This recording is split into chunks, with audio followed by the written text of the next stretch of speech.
Good morning, everyone. So we're going to have a look now at chapter 13 of Year 1 Pure, which is integration. Integration then. So integration, you can start to think of integration as being the opposite of differentiation. So you should have covered differentiation at least partly by now. Okay, so what do I mean? Well, we're going to go from something like dy dx to y. Okay, so reversing the process. That's the first idea that we're going to introduce. Then we're going to look at some other applications of integration. So the main application here is finding the area under a curve. And this is a little bit like at GCSE when you were using trapezia to find the area under a curve. Okay, it's a very, very similar idea.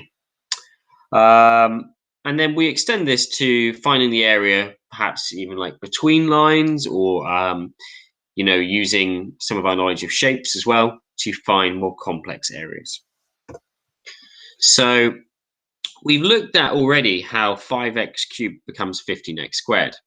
We bring this power sort of to the front, so we multiply the coefficient by the power. That gave us our 15, and we decremented the power by 1. In other words, we reduced the power by 1. Thinking of this like a sort of function machine, we can undo this. So the opposite of reducing the power by 1 would be increasing it by 1.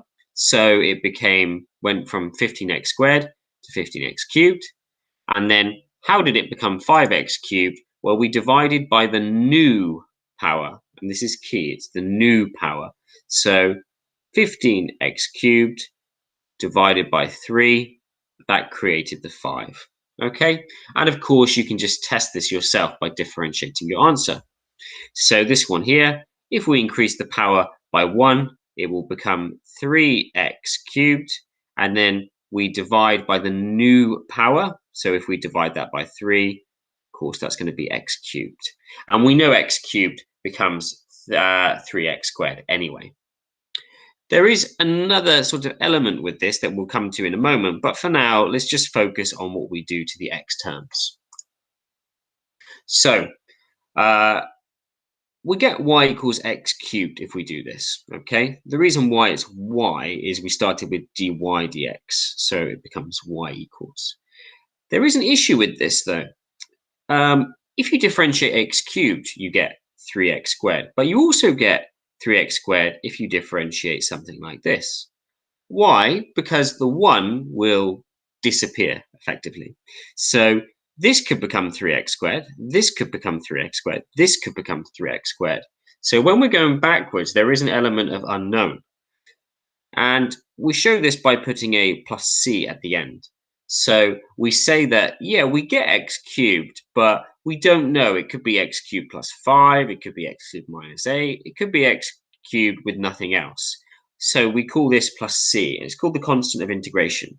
So when we're in this situation, just to be safe and to be correct, we need to put a plus c at the end.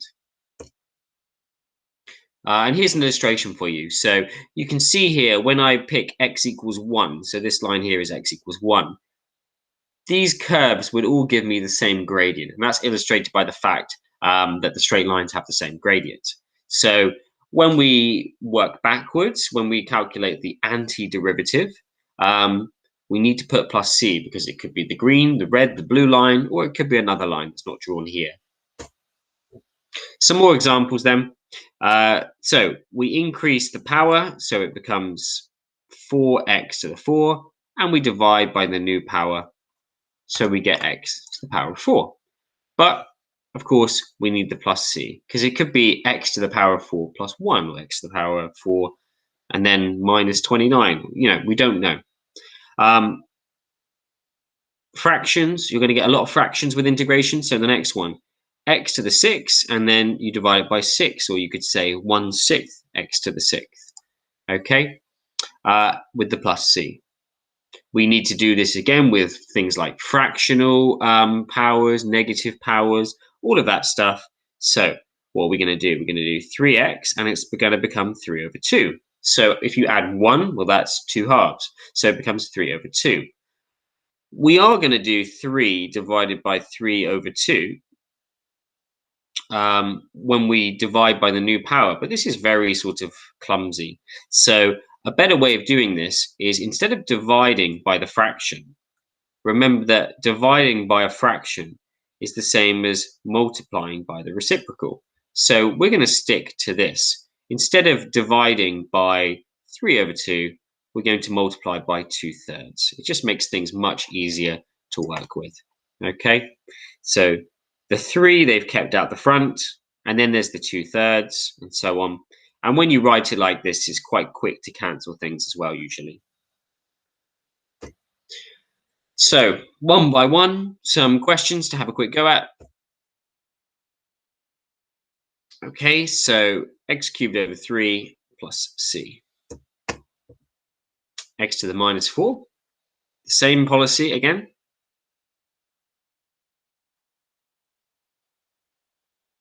And of course, there's a variety of different ways you could write this. You could write this such as minus, this could become minus 1/3 x to the minus 3. So 4x over 8, divide by 8. Simplify fractions, because often questions want something in its simplest form. So 1/2 x to the 8.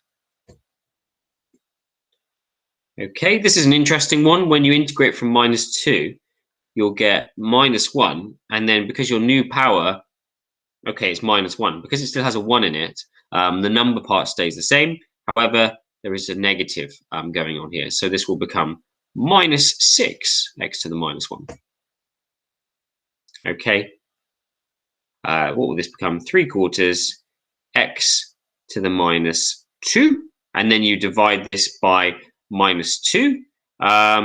Easier to multiply by -1/2. So you should get -3 over 8 x to the -2.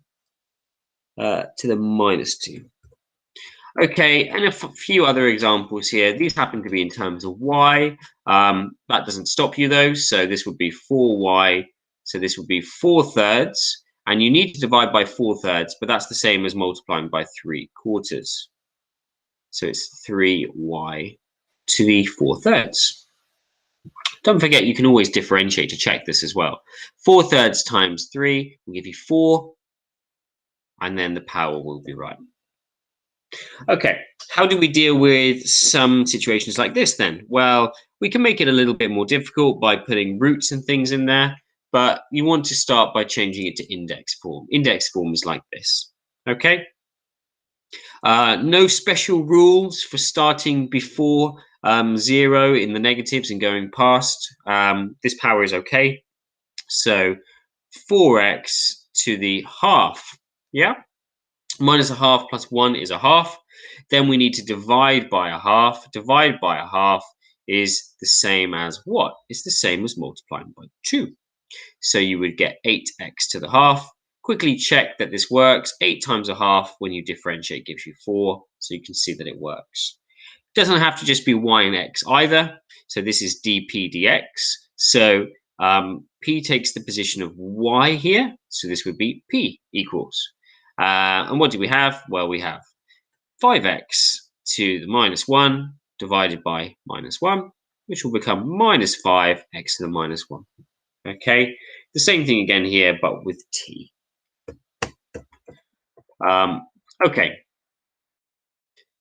How else can we write this? You may remember that as well as dy dx, another way of writing the gradient function is f dash x. So we can go from f dash x to f of x, or this can even be with a different letter. It might be a different function. So g dash x to g of x. The same ideas are the same here, okay? And it doesn't matter that we have this extra term here. What we will do is we will just integrate each in kind. So what do I mean? Well, this will become x cubed divided by 3. This one here, you might remember that when you differentiated, x became 1 and 2x became 2 and so on. So we're just doing this backwards. So this will be minus x. Okay. Don't forget, again, at the end, we're going to have a plus c. In fact, for all of these ones as well, we should have a plus c. So if we go back, yeah, we started doing it, but then we got a little bit lazy, to be honest with you. So we should put plus C's on all of these too. Let's reveal the rest then. So writing things in index form first, and then following what we were doing before. Writing things in index form first, writing things as we were doing before. Okay. As long as you follow the rules with this, you will be absolutely fine. And you can always check by differentiating. So that takes you to the first section, which is 13a. And a couple of bits of advice. So some things that will help you when you're integrating, just as they would have helped you when you were differentiating. When we have one term in a fraction, and in the numerator we're adding terms together, don't forget that we can break this up. This is like using the addition of fractions backwards. Okay. Once we break this up and we simplify, then we are in a position to integrate. So for now, what we want is we want terms of x separated by plus and minus signs effectively. Okay. Brackets as well. Expand brackets so that we're in the situation, and then again we can integrate. And we can integrate not just one power at a time. We can have expressions with like a squared, an x, a number, and we can integrate the whole lot. Okay, let's leave the next part for the next lesson.